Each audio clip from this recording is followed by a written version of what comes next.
Mūsu mazā zemītē ir tik daudz bagātību. Mums ir un būs ar ko lepoties. Mēs vienmēr būsim pāēduši, un būs daudz kas, ko citi brauks pie mums pirkt. Jo mēs jau nemaz neesam šādi tādi. Mēs esam gan gudri, gan ņipri, un tagad nāk īstais laiks. Bet bērniem ir jāstāsta, kā tu maizīti pelnīsi, un nevajag no tā kautrēties. Jo tad jau mums gan to dziedātāju pīkstētāju ir pa daudz, un to mākslinieku ir pa daudz, un kas tad viņiem to maizi dos? Nu nebūs jau kas pērk. Ja ar hobiju var piepelnīties malacis, bet ir jādomā. Un jādomā par to, ka katrs bērniņš ir pelnījis, lai par viņu padomātu, kā viņš maizīt pelnījis. Ir jādomā spēcīgi par to, cik daudz mātes mums ir alkoholiķis. Un vecmāmiņas arī. Un tas jau iet no paudze uz paudzi. Un tur nevaram būt vienaldzīgi. Mums katrs cilvēks ir vērtība. Bet viens jautājums ir visiem, kāpēc mums nedzimst bērni? Nu, es te skatījos ķepus sirds, jauns pāris precējies, viņam ģimenes pieaugums, 2 sunīši. Nu, vai tas nav izsmiekls? Vispār tā ir katastrofa. Bērniem, sievietēm, pirmajam jādzimst starp 25 un 30 gadiem. Pēc tam vēlāk būs ļoti grūti vai pat neiespējami. Un pie vainas tur ir tās pretapaugļošanās tabletes. Tie tomēr ir hormonu preparāti, kas izjauc cilvēka veselību. Un tad nu pa visu var grib, un arī nesanāk. Ir jāprec tās meitas. Ir jābūt tai romantikai. Un, nu, jāiet pastaigāties, ne jau sēdēt bārā, nu noteikti, ka nē. Un jāiepazīst arī vienam otru, nevis tūlīt dzīvot kopā, tāpēc, ka ir kā bultā. Nevajag. Bailes radīt pēcnācējus. Nu jā, sunīši pretī nerunā. Bērni gan. Kaķītis sunīts arī var iekost, ja viņam kas nepatīk. Bērni arī kož. Ir tāda fāze mazam bērniņam, kad viņš kož, viņš uz zobiņiem praktiski ņem, iztestē visu, ko viņš satiek. Tā ir mammas roka, tā ir kāda sveša roka, tā būtu kādam kāja. Viņš testē apkārtējo pasauli, tāpat kā dzīvnieci. Neko daudz jau mēs neatšķiramies.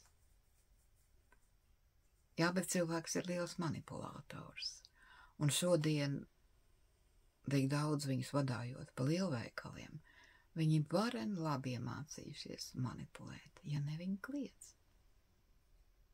Ir jau tagad mazāk to bērneļu tais veikalos, un tas ir labi, jo tā nav bērniem domāta vieta. Un ja jūs gribat labu veselību, tad labāk sestdienās iepērkaties tirgos, ar sarakstu lūdzu, prognozējiet savu ēdienkarti. Un vislabākās vakariņas ir tad, kad lepskapī pele var pakārties, kad nekā nav, bet no nekā jau var kaut kas sanāk. Kaut ko jau atrast var. Tas ir svarīgi arī bērniem.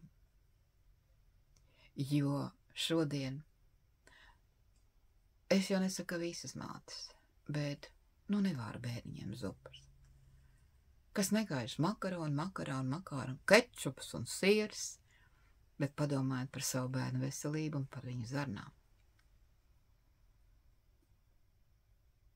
Jo tā ir vecāka atbildība. To visu var mainīt, ja runā bērndārzā, ja skolā par to runā, par veselības mācību. Un vispār visur ir jārunā. Arī par vecāku atbildību. Jo skolai būtībā būtu jābūt tikai zināšanām, nevis viņu bērnu audzināšanu. Es to teicu arī tad, kad man meitiņa skolā gāja, un tas jau ir sen.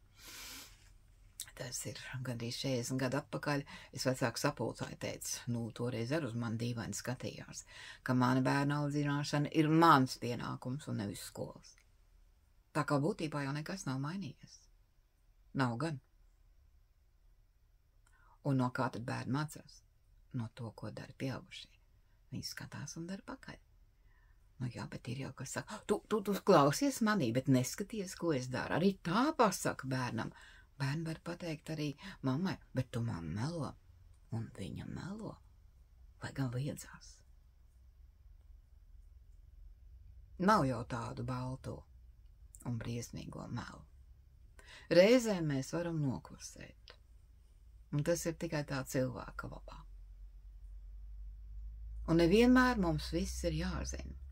Tad pārāk daudz domā un nomoka sevi un neko neizdara. Un šaubās par daudz. Nevajag šaubīties. Un sievietēm un meitenēm tomēr vajag rokdarbs. Tas ļoti labi nomierina. Un tikai nevajag teikt, es neprotu. Pamēģiniet to pašu vienkāršāko. Pašu vienkāršāko. Un tad būs jāņem arī ādata un diegs rokā, un poga jāpiešuj, un vīli jāizšuj.